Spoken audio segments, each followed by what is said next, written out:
Assalamualaikum warahmatullahi wabarakatuh. Nama saya Tia Agustina, ruang 2 PGMI semester 5, Fakultas Tarbiyah dan Ilmu Keguruan. Di sini saya sedikit akan menjelaskan tentang Pancasila sebagai sistem etika.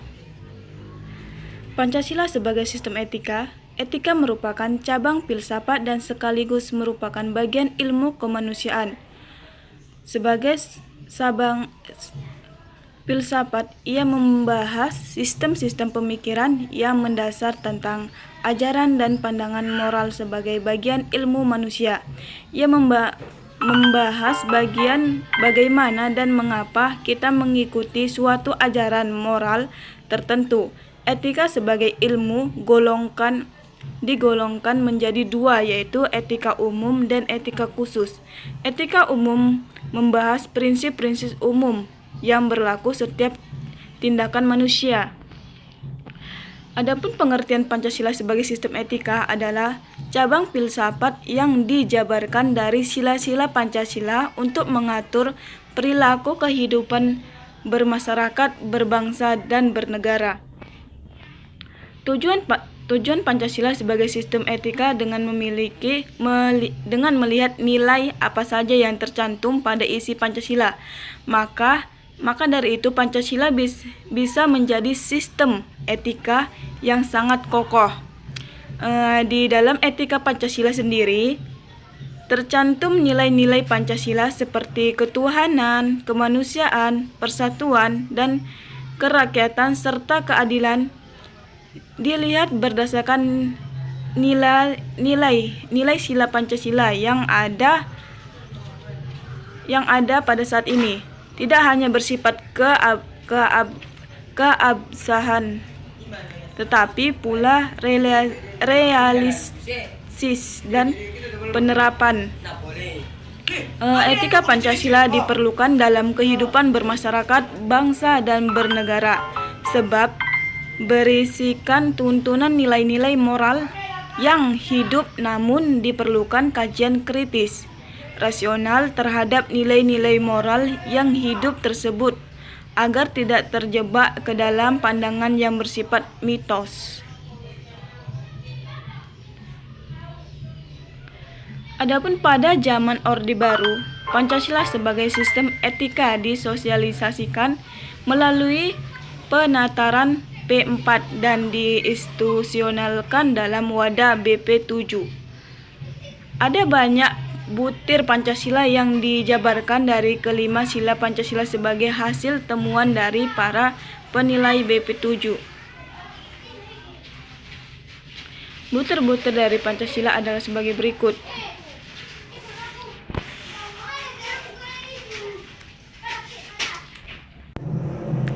Butir-butir dari Pancasila adalah sebagai berikut. Ketuhanan yang Maha Esa.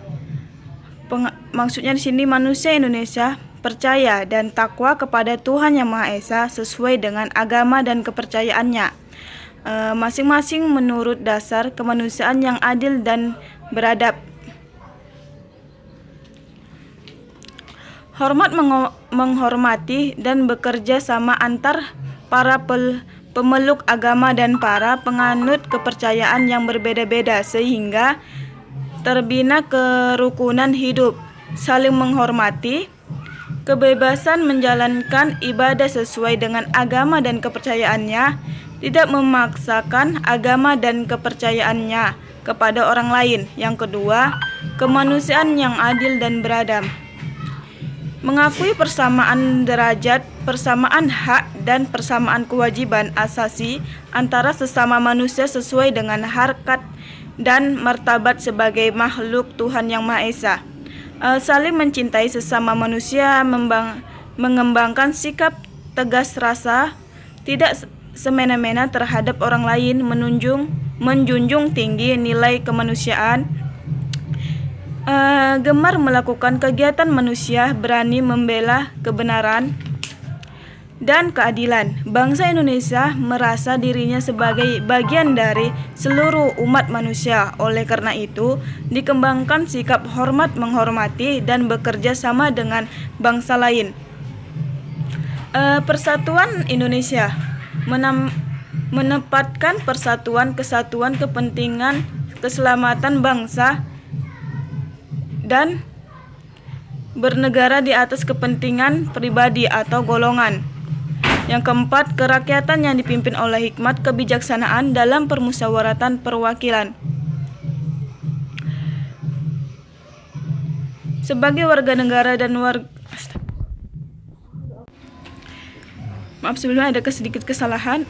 Yang keempat, kerakyatan yang dipimpin oleh hikmat kebijaksanaan dalam permusyawaratan perwakilan.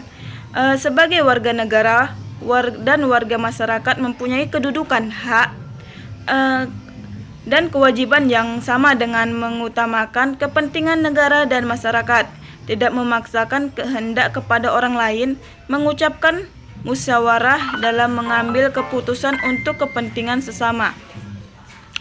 Musyawarah untuk mencapai mufakat diliputi oleh semangat kekeluargaan dengan itikat yang baik dan rasa tanggung jawab menerima dan melaksanakan hasil putusan musyawarah. Yang kelima, yaitu yang terakhir, keadilan sosial bagi seluruh rakyat Indonesia. Mengembangkan perbuatan yang luhur yang mencerminkan sikap dan suasana kekeluargaan dan kegotong royongan.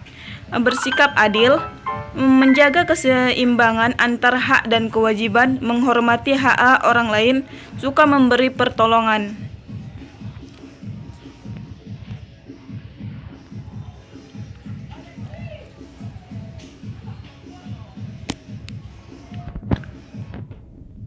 Mungkin cukup sekian yang dapat saya sampaikan.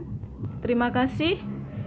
Semoga bermanfaat untuk kita semua. Assalamualaikum warahmatullahi wabarakatuh.